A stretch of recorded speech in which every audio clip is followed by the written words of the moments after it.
Okay. What's up, horror fans? Anchorpete here, and I am with my friend Dr. Zayas God, Danny Torkel. How you doing, man? What's up? How are you? How's everything? Hey, it's good. I'm getting a little nervous, Danny, because I record these live shows in the middle of the day in my garage, and I'm in Texas, so it's starting to get a little hot here. I can only imagine. It was 90 today, and we were out in Long Island eating outdoors, but like under like an awning, and it was brutal out there. Yeah. Yeah. It's rained in Texas for like 3 weeks straight. It feels like Seattle. I don't know what the hell's going on there, but it's not the norm here. But we should probably tell people what we're doing today, right? Yeah. Today, Danny and I are reviewing The Conjuring, The Devil Made Me Do It, The Conjuring movie number 3.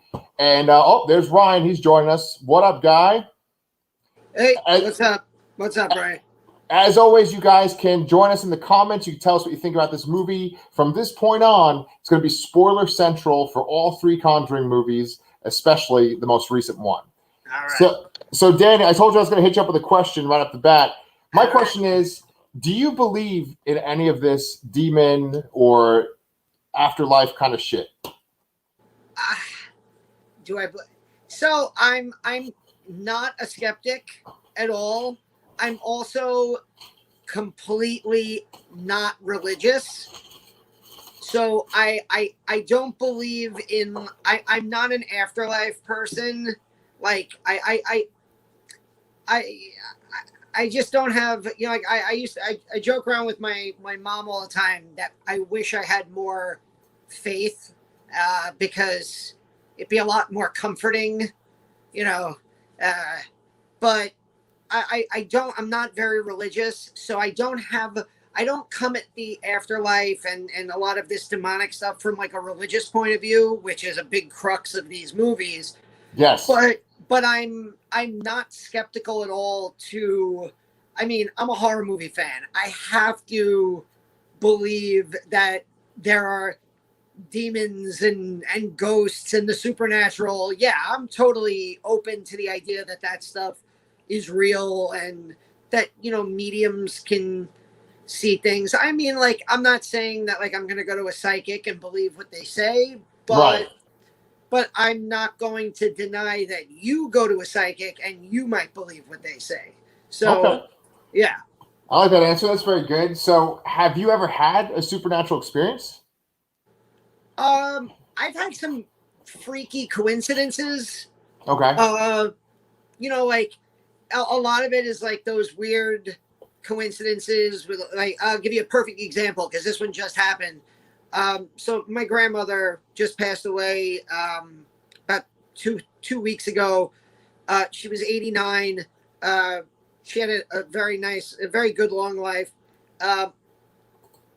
Before I went out for her funeral, I ran to the ATM and my account balance was the exact 4-number street address of her old house in Brooklyn.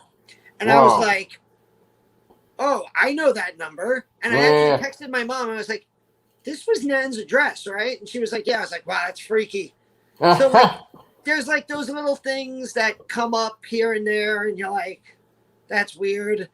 Yeah. But I don't know if I don't think I've ever had a supernatural experience, Yeah, I think I'm a bit more of a skeptic than you are, just because I don't necessarily believe in like demons possessing people or like,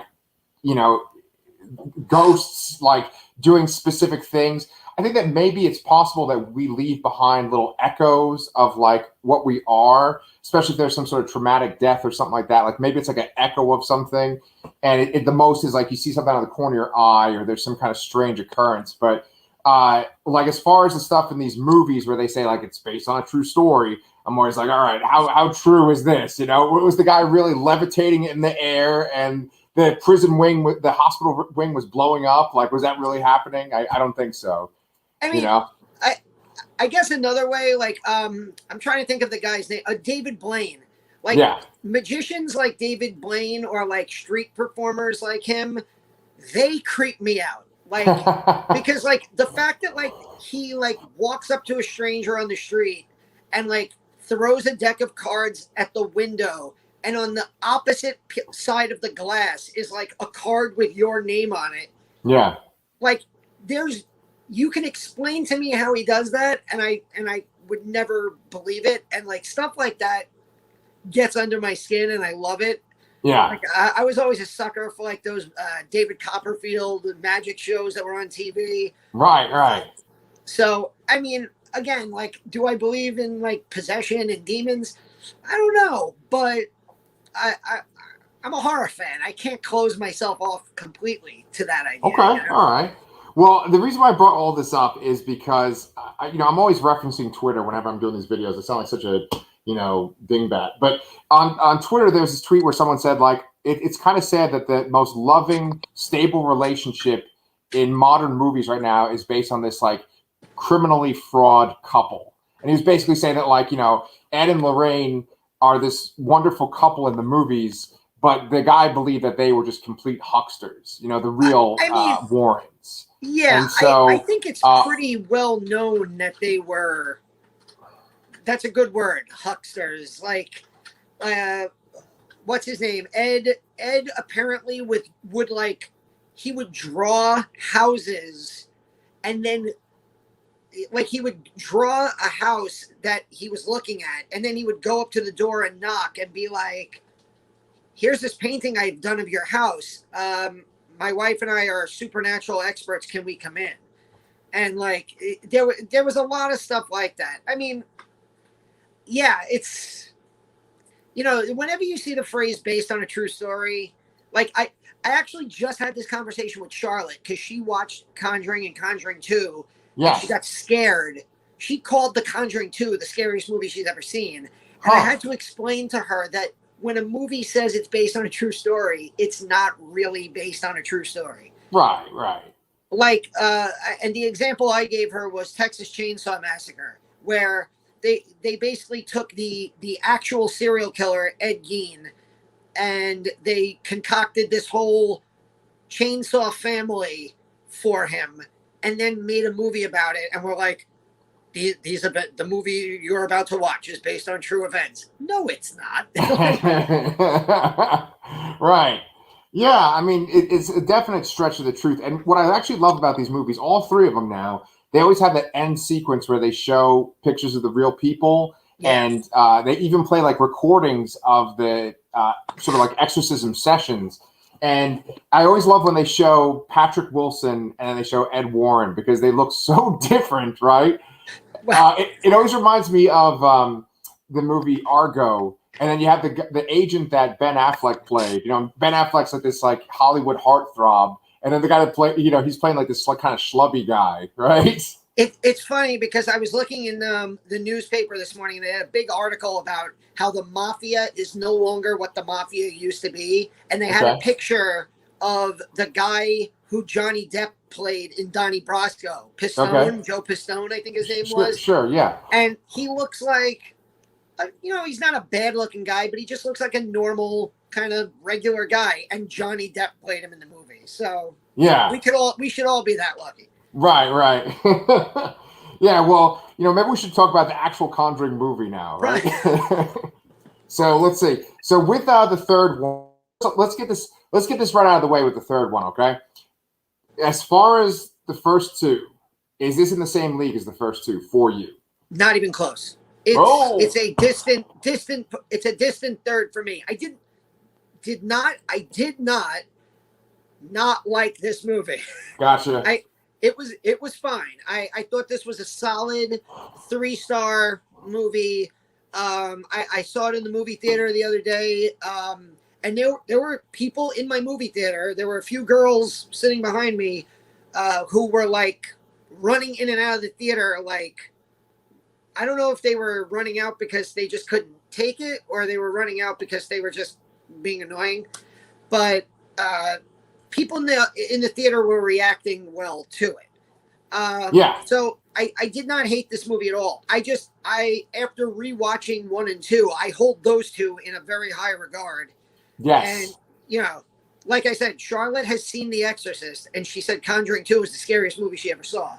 So this one, and we can get into the reasons why I didn't think it was of that level. Yes. I mean, I also just watched Annabelle for the first time, and I can tell you that this was miles better than the first Annabelle movie. Okay, good to know. I haven't seen Annabelle yet, so yes. Well, it's interesting in our conversation because we've talked about the first Conjuring together on this channel. Yeah. We noted, or you noted, that there was no killing in the first Conjuring movie at all, and I thought that was kind of interesting because in this movie, it's very different. There's actually multiple murders in this movie, right? Whether it's like remembered or like literally happens in front of you. Yeah. I think there's a murder of a girl, but you sort of like relive it through Lorraine's vision, right? Yeah. Oh yeah. When she stabs the girl and jumps off the cliff. Then there's John. It's John Noble, right? The guy from Fringe and yeah. So we can talk about him too because him being in anything is great, but he gets murdered.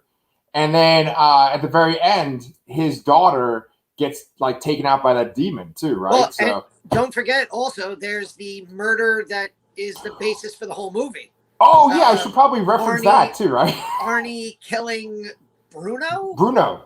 Yeah, I just gotta say this right off the bat because they made Bruno out to be such an asshole. Oh, this like drunk guy putting his hands all over Arnie's woman.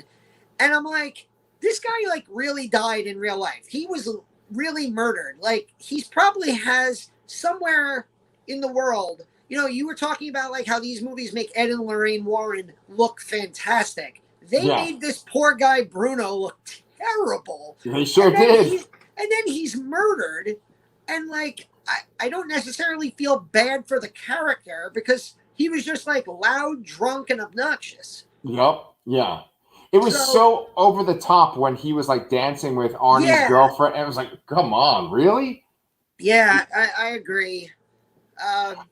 I mean, I could almost maybe chalk that up to maybe it was like heightened because Arnie was possessed at that point, and maybe it was like he was overly obnoxious. I don't know, but yeah, it was ridiculous.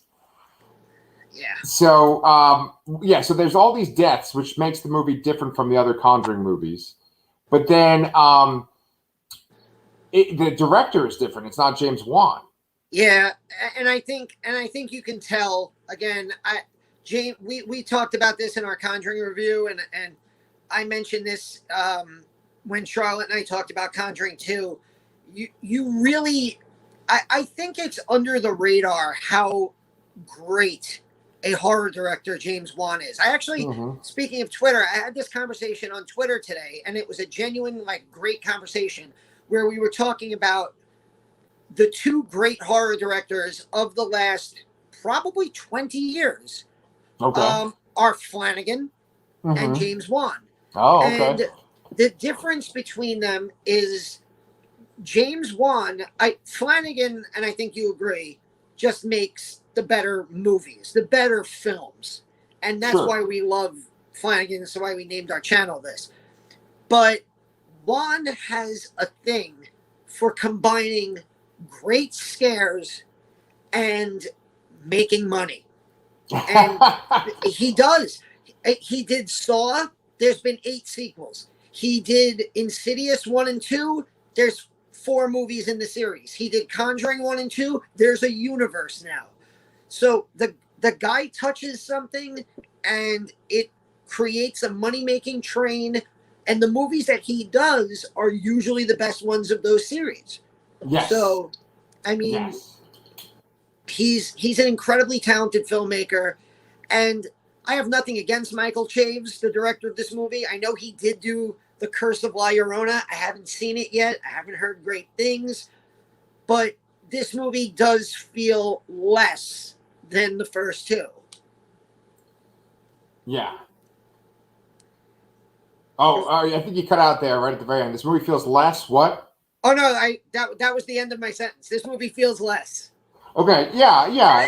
And honestly, man, that is my main takeaway too. I think that probably a lot of reviews say this, and this is sort of the conversation I anticipate us having, which is that it's good. It's a good movie. I enjoyed it, but it just doesn't feel as good as the first two. And like the original one feels very different from the second one too. I texted you this or messaged you this when I was watching the second one, where like it feels like his just like James Wan's style just like blew up from the first movie to the second one. Now I know that he made like the Insidious movies and they were like all over the place and all visually stunning too. And he's made like, did he make like at least one or two of the Fast and Furious movies too? I think he did F7. Okay. I think he did F7. Give me 1 second. My mom just texted me. So you carry on. I'll be right back. I just have to go talk to Athena for a sec. Got it. All right, guys. So now you just get Pete. Watch out. But what I'm going to say is that for me, I feel like there's a very distinct jump between the first Conjuring movie and the second Conjuring movie. I feel like the camera moves so much more in the second film. I feel like it's just much more. It just kind of feels more like a Peter Jackson kind of film, or like Sam Raimi, where there's these directors where the camera just feels like it's untethered and it's moving around. So Danny, just what I was just saying basically is that in the second movie the camera feels a lot more untethered and just moving around. There's a lot. I've noticed like in general with movies, like even when I watched Cruella the other day with Sherry, that there's so many like long take shots where you follow someone through a whole building in movies nowadays. Like the kind of the. Can you hear me? Yeah. Okay. Can you hear me? Yeah. I'm good. Yeah. So what I was saying was like I feel like in modern movies there's so many like long takes now that are like inspired by like Scorsese. Like with Goodfellas or Tarantino, where you're just following someone around through a building. And the second Conjuring feels like it's filled with that, Mm-hmm. Yeah, definitely. This movie, not as much, No, I agree with you. I think this movie feels that it was bouncing around too much. There were too many scenes where everything is just kind of in one spot. Like a lot of the stuff with Arnie in jail, I didn't like. Yeah. I'm sorry. Yeah. Give me one more sec. Give me one more sec. I didn't really care for Arnie at all, honestly. No, not really. Give me one more. Give me one more second. I'll be. No problem. This is what happens when we do this live. So you ready? So with Arnie, I just kind of felt like that was like a non-character. He was essentially just kind of there for the plot. And I feel like that's very different from the first two Conjuring movies. Like I truly felt bad for, I'm forgetting her name, but the British girl that's like the main victim in the second movie. And then the whole family in the first Conjuring movie, especially Lily. You're gonna get me this Lily Taylor, right? In the first one? Yes. Lily Taylor. So Danny, just basically what I was saying was that in the first movie, you really feel bad for Lily Taylor and her whole family. In the second movie, you really feel bad for the one British girl and her siblings too, but mainly for her, right? Definitely. And then in this third movie, maybe you feel a little bad for Julian Hillard's character, a little bit. And you feel like the Arnie guy is like noble to try to take on the demon, but then that's it. There's like nothing to it after that. And also, that whole opening scene is like cut and paste from The Exorcist. The whole come into me. That's Father Karras. Sorry, spoilers for The Exorcist, the greatest horror movie ever made from 1973.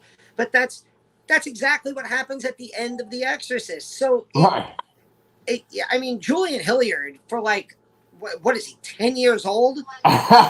Kid's been in Hill House, WandaVision, and now he's in the Conjuring universe. My goodness, the kid is Danny, you're forgetting something. He was also melded with his mother in Color Out of Space, right? oh dear Lord, that's right. Yeah, this kid has been through some fucking fucked up shit. Yeah, really. And then he was contorted in this movie too, right? In The Devil Made Me Do It. Yeah. Oh, at that opening scene. So rough, man. So I enjoyed him being in this. I also like that waterbed scene with him too. Kind of reminded me of like Nightmare on Elm Street. Yeah. Yeah. Those, you know, like there were parts of this movie that I enjoyed. I think on the whole, this movie just lacked the punch. The scares didn't pack the punch that they did in the first two. And I'll tell you something, and this is probably just on me, that like my expectations, but the previews made this out to be the movie where the most famous courtroom drama of the, you know, where they challenge the existence of the devil and all these things. I was expecting more of a exorcism of Emily Rose courtroom drama, and there was literally none of that at all. In fact, so that was one of the things that I that held it back for me. Is I was kind of hoping that we saw Ed and Lorraine in the courtroom, like, and again, I know that somebody said to me today, "Oh, well, the true story is that didn't go over well with the judge." And I'm like, I don't care. It's The Conjuring. Like, make some phony courtroom drama, and I'll watch it. You know. So I don't know. Oh, you all right? Yeah. Dude, it just froze like so much. Like you were saying something about Emily Rose and the courtroom drama. Like, what happens since then? Oh, that's it. I wanted more courtroom drama. I wanted more like Exorcism of Emily Rose style courtroom drama in this movie, and I didn't get it. I just got kind of like a straightforward movie. And my other major issue with the movie was that the first two, they have like Bathsheba, who's like a freaking kick-ass demon witch, and then part two ups the ante because you have Valak and the Crooked Man. Oh. Yeah. Oh. And this movie just didn't have that like demon, like monstrous demon character that like is there to scare the audience, and I thought that it was lacking again. Are you talking about Conjuring 3? Yes. Pete. Oh man, I can only imagine what this looks like to someone watching this. I can only imagine. Okay, well, you know what? Here's the deal. You made your little live reaction to the video, the movie, right? Okay. So luckily people have that. They've got a little bit of me saying stuff, and then you were talking about the villains in this and how like it just doesn't live up to the other two, and I agree. In this one, it does kind of try to make like the human issue, like that there's an active human trying to cause problems versus like people dealing with like a demon or like a haunted house, you know? And so it makes it more dangerous because there's an active human trying to like sabotage someone's life, but it's just not as compelling for some reason. Yeah, I thought that whole final scene underground, it just didn't do for me what the basement scene in that original Conjuring, the exorcism, is such a better like climactic scene. And even part two where the nun is in the corner and he's hanging out the window, and those are like climactic scenes. Like this was just like she was basically having like a mind fight with like an occult witch. I don't know. It was, you know what it is? For a standard horror movie, this was a good hour and 45 minutes, but coming as the part 3 after 2 great movies, it doesn't hold up to that. So yeah, I agree, man. Even like with that climax that you're talking about, like when Ed is possessed and he's swinging around that sledgehammer, when he broke the table and like ended the ritual, it kind of felt like, wait, that's it? Like there's not more? Because like you said, the first 2 movies, like it's this really built up climax where you're on the edge of your seat and it's scary. And in this, it's just like, okay, let's just get this over with. And I don't know, just it left me wanting. But that's okay because I want to see the other movies in this franchise because I've liked the first two movies so much. Yeah, so I watched Annabelle. It's a killer doll movie. Okay. Uh, I'm up to I think either tonight or tomorrow. I'm gonna watch Creation, which I heard is much better. You watched that one, right? I started Annabelle Creation. I haven't finished it. Yeah. But I will. I'm going to watch all of them so we can do a Yeah. ranking. I've heard Chris I know loved parts two. I don't want to use the word loved, but I know he really liked parts 2 and 3 of the Annabelle franchise. I don't really know anyone who loves the Nun or La Llorona, so those might be rough. Yeah. Yeah. But it's worth getting through, because there is something to this whole universe. And I'm totally down for ranking them like we did for the Alien movies. Yes. And so, probably by like this time next week, I think we could sit down and rank them, Yeah. Oh, probably. I mean, what do I have? 2 more Annabelles, Nun, and I have 4 more movies to go in the franchise. So I've watched. Yeah.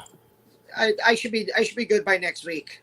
Nice, man. Nice. Hopefully that, this video, people got to see what you were saying and what I was saying. I don't know. It froze a lot on my end, but, everyone can always go check out your live reaction to when you saw the movie too.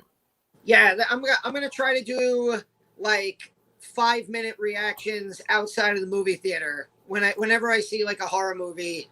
And I am going to give this a rewatch because I know Charlotte wants to watch it. It's on HBO Max now.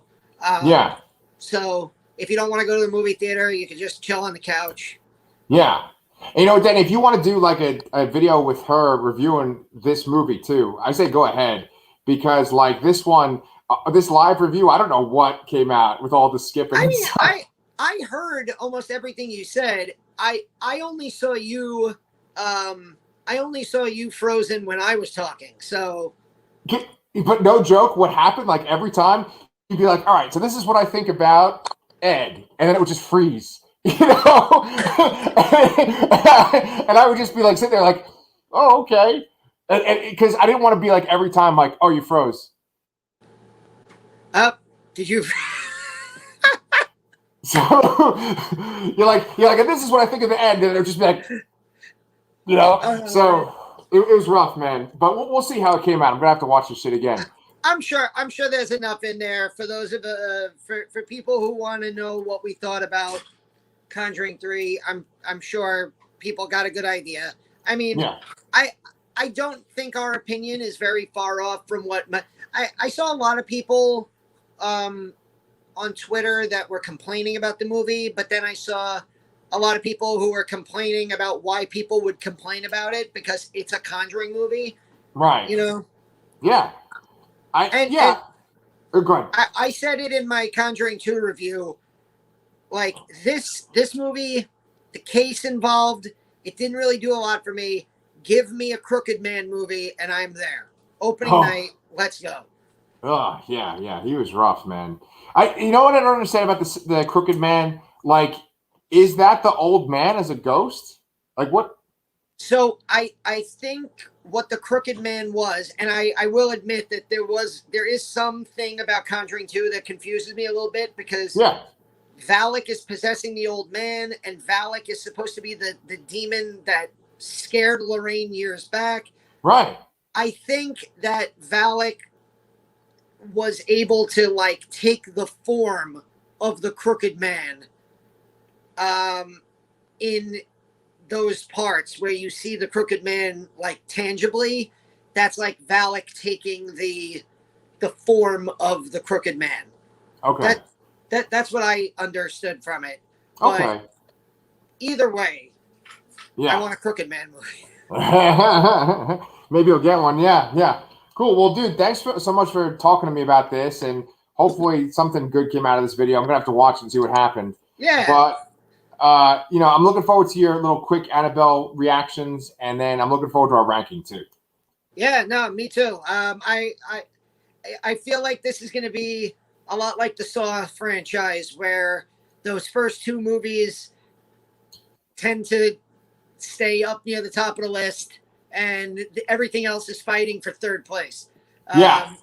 But that's not a bad thing when you're talking about Conjuring 1 and Conjuring 2, because those are pretty damn good films. So Yeah, that's kind of funny you say that, because that is kind of like Alien too, right? Because like the first two, look, Conjuring 1 and 2 are really good horror movies. Alien and Aliens are like all-time classics. right, masterpieces. Yeah. That's interesting, though. I wonder how many franchises it's like the first two are like the gold. Like even like with Star Wars, right? Like people could say that like the first two Star Wars movies. Oh, well, definitely for me. But Yeah. in horror, I think it's weird. Like when you get into the bigger franchises, like Charlotte and I did a thing for this channel. We did a video where we talked about the Nancy trilogy in Nightmare on Elm Street, Right. and that's 1, 3, and 7. So, like, and I'll argue that the best two movies in that franchise are Part 3 and Part 7, which is crazy. Friday the 13th. I think if you ask most fans, they'll tell you that Parts 4 and 6 are their favorites. Halloween. Nobody says anything other than Halloween is their favorite Halloween movie. Right. But after that, like, there's people that love the zombie movies. There's people that love the 2018 one. I mean, I thought it was awesome. I liked it a lot. Yeah. Yeah. People loved Halloween 4 because it was like it's the literal return of Michael Myers.